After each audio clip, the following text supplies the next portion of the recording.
Iniisip mo pa rin ba yung sinabi ng dati mong asawa? Baka totoo nga, na isa lang akong hampas lupa, na hindi nagaganda ang buhay. Ano ka ba? May anak ka na umaasa sa'yo. Tsaka, magkakatrabaho ka na, di ba? Hindi ko na alam. Sobrang bigat na.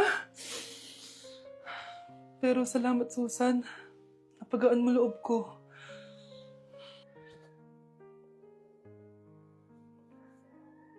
Hello, ma'am. Thank you for calling. How can I help you?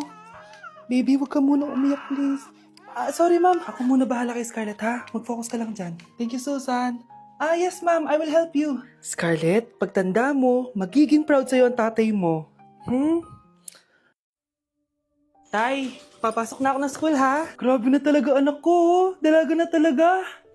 Proud ako sa'yo, anak. Mas proud ako sa'yo, Tay. Kasi kahit sobrang hirap ng buhay natin dati, nakaya mo. O, tignan mo, manager ka na ngayon. Lahat ng ginagawa ko, anak, para sa'yo lahat to. Naku, ang sweet naman na magtatay. Sana, ikaw na lang naging nanay ko, Tita Susan. Ha? Ano ka ba, Scarlett? Oh, sige na, malilate na pala ako. Bye tayo, bye, Tita. Hi, first day of school. Sana maging masaya tong chapter ng buhay ko. Kailangan may picture ako. Hoy, cellphone ko! Akala mo ba makakatakas ka? Balik mo yan. Miss, cellphone mo ba to? Cellphone ko.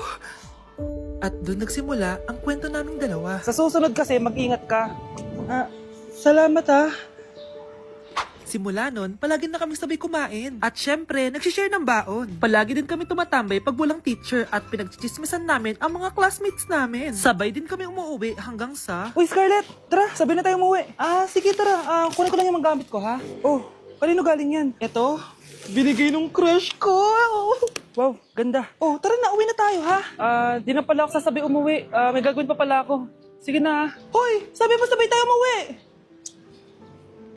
Ano nangyari dun? Tama na. Ano to? Para na namang ulam? Mahal, pangako bukas may kakainin na tayo. Sinabi mo rin yan kahapon. Paano tong anak natin, ha? Paano natin ito bubuhayin? Mahal, please. Magtulungan tayo. Makakaahon din tayo dito. Ayoko na. O ito, ikaw na maghalaga niyan. Mahal, please. Huwag mo naman kaming iwan. Babalik na ako sa dati kong buhay. Sa buhay na nakakain ako na masarap. Sa buhay na nakakapag-party ako. Sa buhay na prinsesa ako. Ayoko na ng gantong buhay. Mahal, please. Babawi ako. Kaya mo na yan. At wag mo na ako gugulin, ha? Anak, pangako hindi kita iiwan, ha? Nandito lang ako para sa'yo. Hindi kita papabayaan. Okay, Mr. Ramon? Ma'am, tanggap na po ba ako sa trabaho? Sorry sir. Based sa resume mo, hindi ka pala nakapagtapos ng college. Ang hanap po namin is college graduate. Uy Ramon, mukhang galing ka sa interview Natanggap ka? Hindi nga eh. Baka may alam kang pwede kong pasukan ng trabaho. Pwede ako. Sige, sabihan kita ha. Salamat Susan. Dami naman basura dito. Ramon! May hiring daw yung kakilala ko at pwede ka daw doon magtrabaho. Ha? Talaga? Sa wakas, mabibilin ko na lahat ng pangangailangan ng anak ko. May anak ka pala? Oo. Iniwan kami ng nanay niya dahil di niya kaya tong gantong buhay. Hayaan mo, hindi mo deserve yun. Wow! Ang bilis! May pumalit na agad sa akin? Mali ka nang iniisip. Alam mo ba, Ramon? Nabibili ko na lahat ng gusto ko ngayon. Kumakain kami sa magandang restaurant at nakatira ako sa mansyon. Ha? Honey, tara na. Ipag-shopping pa kita mamaya. Baka malit pa tayo sa dinner natin. Okay, honey. Papunta na. At ikaw, babae ka. Kung ayaw mong masira ang buhay mo, layuan mo yung lalaking yan.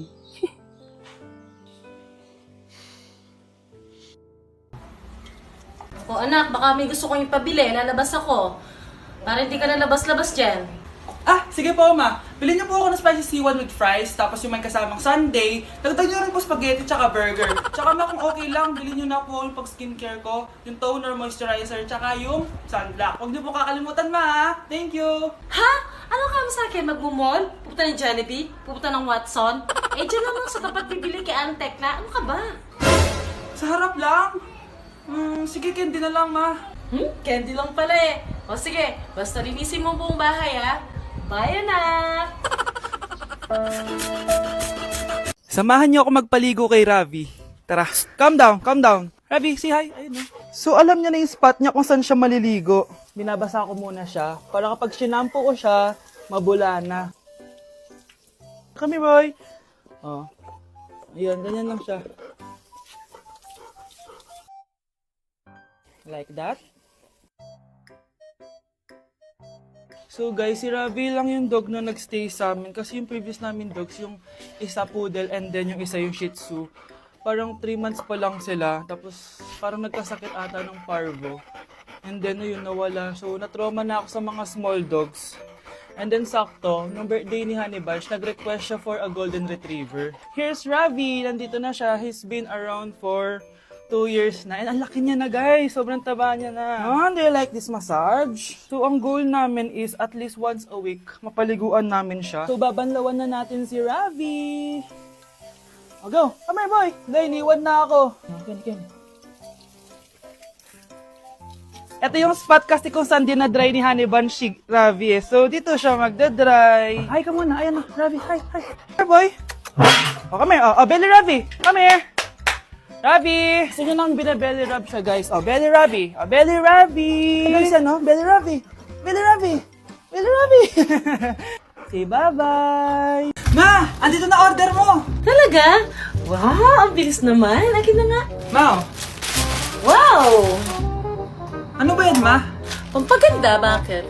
Ayok mapag-iwan sa mga kumari ko, ano? Ayok magmukhang losyang. Ma, di ba yan? Di mas masakit pa nung iniwan kanya. Ba't ka pa kasi nakipagrelasyon sa kanya? Alam mo, nung una pa lang, ayoko na sa kanya. May nararamdaman na ako kakaiba. Ewan ko ba sa'yo? Bakit pinatulan mo pa yun? Yun tuloy, nasaktan ka. Ka na nga magjojowa. Ma, tinanong ko lang naman kung ma-updi yan eh. Basta, huwag ka na magjojowa.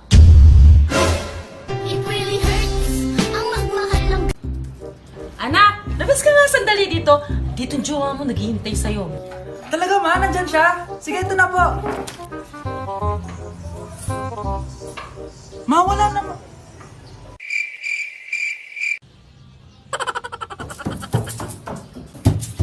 Ma!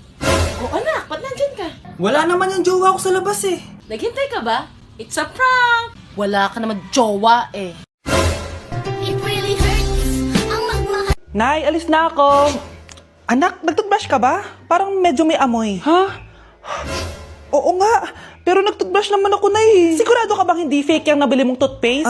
Di ko alam, Nay. Nay, nakauwi na ako. Oh, anak, anong nangyari dyan sa mukha mo? Nagre-rejuve ka ba? Ha? Na-sunburn ako, Nay. Naglagay naman ako ng sunscreen eh. Nangyari sa mukha ko. Ayak ka na naman eh. Sigurado ka bang hindi fake yung nabili mong sunscreen, ha? Di ko alam kung totoo yun, pero mura lang kasi yun eh. Bakit parang puro fake na lang nabibili ko? Bili na lang ako sa Shopee Mall. Nay, yung mga parcel ko, dumating na ba? Oo. O, eto. Ano naman yung mga yan, ha? Mga essentials, Nay, like this Belo Sun Expert Dewy Essence na buy one, take one. Alam mo na, malapit na ang summer. O, eto pa, Nay. Colgate Optic White, Purple Toothpaste at O2 Aromatic Menthol para sa fresh breath at whiter teeth. Anak, sigurado ka ba mga authentic yung mga pinagbibili mo, ha? Oo naman, Nay. Eto, sigurado na talaga ako dito dahil sa Shopee Mall ko to nabili. Nandito na kasi mga big brands pero lower than SRP. Ayan ang gusto ko, sa sigurado. Lahat dito 100% authentic. Kaya kayo, shop na dahil sigurado sa Shopee Mall. TikTok ko puro dalang It Really Hurts. Kaya naman gumawa ako ng kanta. Pakinggan nyo. It really hurts. Ang magmahal ng ganito, minahal ng totoo, nakuha pang manloko. Boom! It really hurts ang magmahal ng ganito. Oh, akala mo yun lang ginawan ko ng kanta? Meron pa. M to the B, M to the B, M, M, M, M, M to the B. Huwag kang magalala, mamahalin kita, B.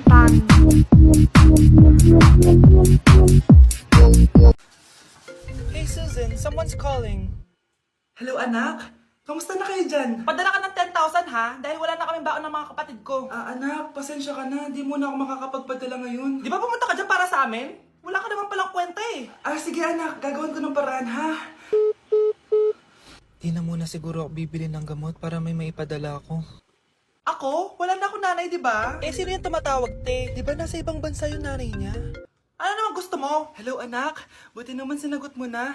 Nagpadala pala ako sa inyo ng mga kapatid mo. Baon niyo yun tapos pampagawa na rin ng bahay. Okay, ikaw na bahala dun ha. I love you. So, ayun na nga. Hello, Mars? Mars, alam mo ba, yung anak mo, lasing umuwi kagabi. May kasama pang lalaki. Baka ibang babae yun, Mars, ha? Hindi naman ganun yung anak ko. Sure ka ba talaga, Mars, na yung mga perang pinapadala mo, napupunta talaga sa baon at bahay nyo? O ano? Nakapagpadala ka na ba ng pera? Oo anak, nagpadala na ako kanina. Dagdagan mo marami kaming bayaran ngayon. Anak, matanong ko lang, saan mo ginagastos yung mga pinapadala ko? Babe, ano ba? Oh babe, shot ka pa. Ano to, Scarlett, ha? Dito lang ba napupunta yung mga pinapadala ko sa'yo, ha? Mga alak at vape na yan? Ba't umuwi ka pa? Nagpakahirap ako sa ibang bansa para sa inyo ng mga kapatid mo. Simula nung iniwan mo kami, wala na kaming nanay. Sa tingin mo ginusto ko to, ha? Wala akong choice, Scarlett. Ginawa ko to para sa inyo ng kapatid mo. Sa tingin mo ba ginusto namin na umalis ka? Nasanay kami na wala ka. Kaya okay kami kahit mawala ka. Nay!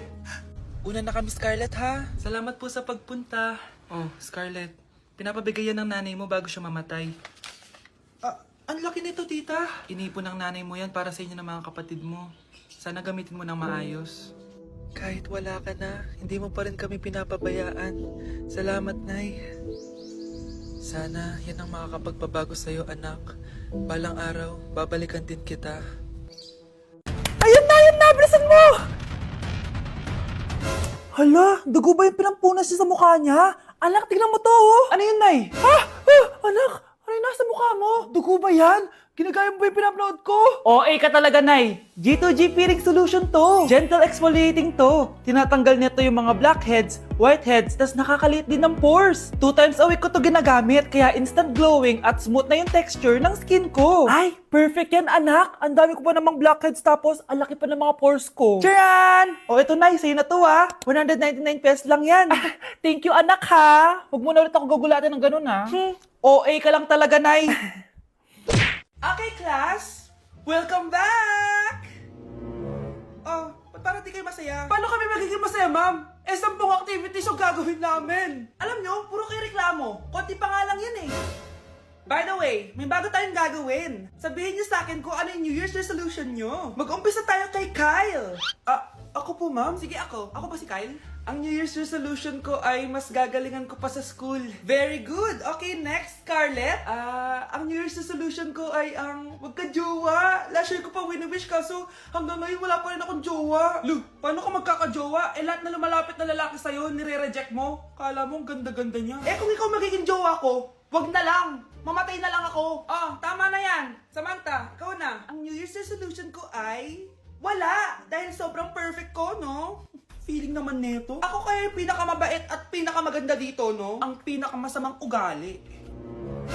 Anong sabi mo? Totoo naman eh. Dapat ang New Year's resolution mo, ang maligo ka. Puro ka make-up, ang asim-asim mo naman. Ganon?